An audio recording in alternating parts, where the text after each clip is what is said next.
Hello my fellow eggheads, this is Liz. This is part 2 in useful commands in Linux, and let's go ahead and get started.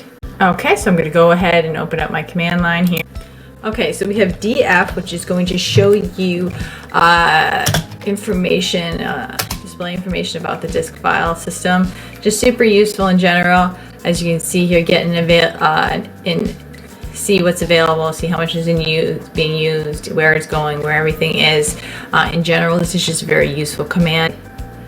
That is really great is if you can use your add and then you would just type the name of the new user. I'm not going to do that, add a user, because I don't actually need another user on this computer, but you could use that to add a new user as long as you have admin privileges. And then here we have also user mod, where you can go ahead and change existing user data.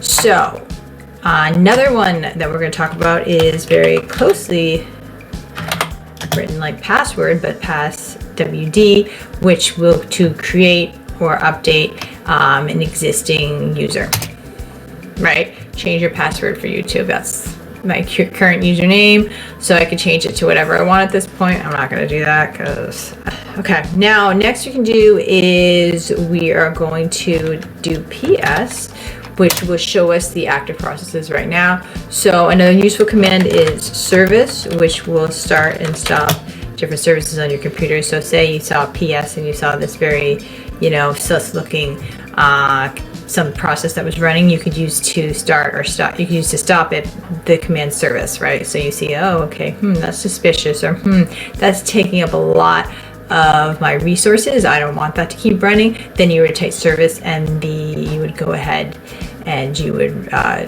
put what you want to either stop or start, or if you, for example, if you freshly installed MySQL and you hadn't started yet, well then you would type in service and then the name of it and to get it started and working. So that is a super useful command to know. Another command we're going to talk about is kill. Why would I need that?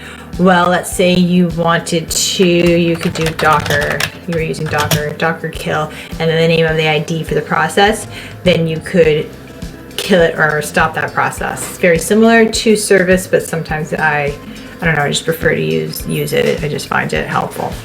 Another command is if you want to download a file directly from the internet, wget, then you would type after that the name of the file that you wanted or the address it was at, and then it would go ahead and download it directly. So what's cool about once you get good at using these commands is you're going to feel like this just super programmer hacker person, where you can just type in all these commands and things just keep happening, and it's so much faster. People told me that when I first started doing some stuff, they were like, oh man, once you start learning these commands, it's going to make it so much faster. And I was like, come on, I'm pretty good, at using hotkeys and clicking around, but once I started using stuff in the command line, that's when everything got a lot more interesting.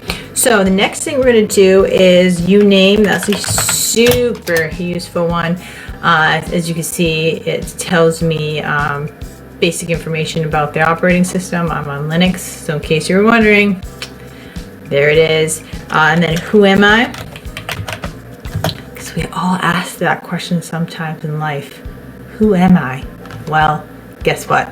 Another thing to keep in mind with these commands is these are just the base commands, but there's often you can even build on them. The possibilities are just unbelievable. So for example, if I want to type in uname -- help, it can give me more stuff I can grab. So for example, I can use this command uname, and then I type in -r, and that's going to give me the kernel release. Boom, right there. So things like that, you can just build on it. But anyway, those are just some things that I really like about these commands in the command line.